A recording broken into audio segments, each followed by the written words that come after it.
Okay, so let's look at graphic settings. Let's just turn on my frames in game. Now, PC gamers can get a little bit obsessed with frames, and I am certainly one of those. On Xbox, everyone's limited to 30 frames per second, so it's a level playing field. But with PC gaming, we need to work out amongst ourselves what we're aiming for with graphics. So, personally, my philosophy is I want high frames, and I'll take lower graphics quality to get those frames, but I also like the immersive quality of higher graphics, so I just try and balance it. So the magic number in my head is, if I can get somewhere in the realm of, I don't know, 90 to 100 frames, I'm stoked, okay? I'll settle for something between 80 and 100, but I definitely want to crack 60. That's the kind of numbers I have in the back of my head.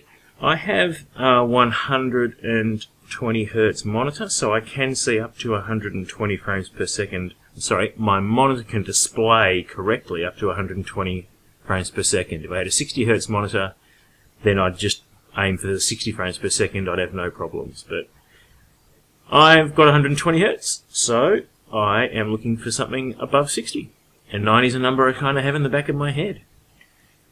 So let's have a look at what I'm doing here. So let's switch through. I've got it set to Ultra. You can see, if you have a look carefully in the background, you can see that the graphics settings, mostly they sort of change the depth of field of the vision, so the shadows. They do have a little bit of an effect on the textures.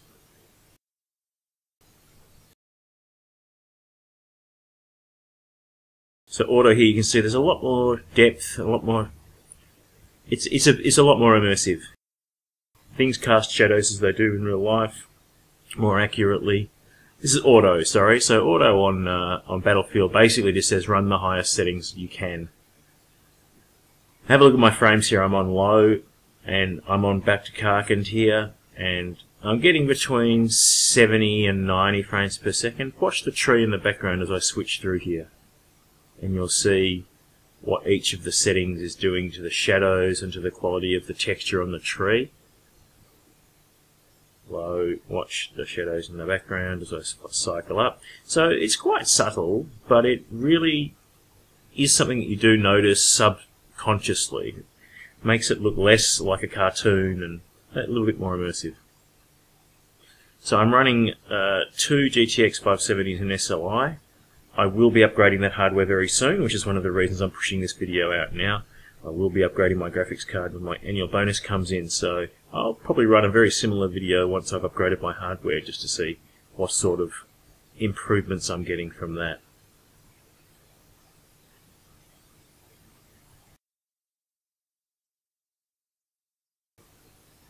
Have a look at the air conditioner on the wall in the background as we cycle through the settings here and the shadow cast by that air conditioner. That's a nice little example of the sort of quality tweaks you get. And you'll see the frame rate drop. I'm losing 20, 30 frames here. Now remember, I'm running Dxtory to record, so I'm probably losing 10 frames just by having the recording software running. So if I weren't recording, I'd be getting a few more frames.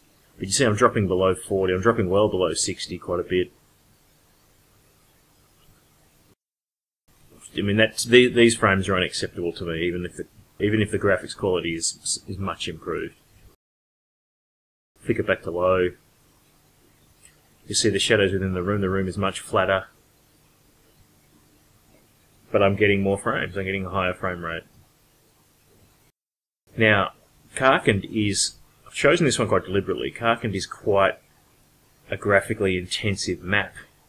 So if we have a look at a map that's not so demanding, you'll see the difference that just the map within the same game can make. So here's good old Metro. Here we are still on low, and look at the frames up in the right corner. 80, 90. So I'm getting really good frames. Switch to Ultra.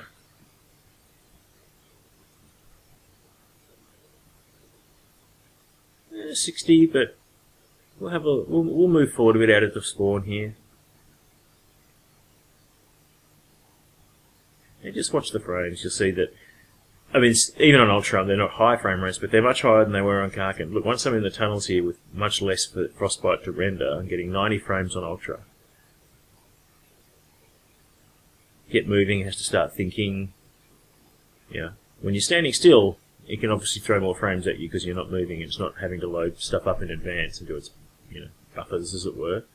Now we're on low. Look at the frames here. 117, 120. So you can see the difference that just being on Metro makes.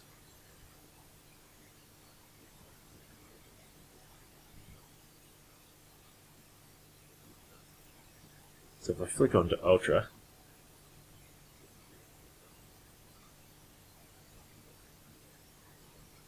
let it think about things for a minute. You can see on Ultra I'm getting 70s, 80s, 90s. So if I'm playing Metro, I'm definitely hitting my 90 target on Ultra. So you beauty, I'll be playing on Ultra on Metro. Now remember, YouTube's only rendering 30 frames, so you're not seeing what I'm seeing when I switch between the frame rates. And YouTube does crush and flatten shadows, so you're not seeing what I'm seeing. But take my word for it, this is a pretty amazing graphic quality. Hey, let's go on PC where the graphics are too pretty and have our retinas burned out. The graphics on PC. All these pretty graphics. The graphics on PC are awesome. No, I hate those graphics. What, how could you hate They're them? too pretty. So just wanted to show you guys what I'm getting. You saw in my previous that I'm sort of running medium type settings quite a bit. I'll run low if I have to on certain maps. And sometime in the near future I'll be putting out, it's 124, 100 and some. These are frames that I can't, my monitor can't even render. So I thought I'd put that one out there, just my thoughts on my frames, in preparation for when I've upgraded my graphics card. You guys will be able to see what sort of improvements I get. I'll be able to see what sort of improvements I get. And also just a little insight into the geeky mind that I have when it comes to trying to squeeze frames out of my hardware. Anyway, I hope you enjoyed this one, gang. Cheers.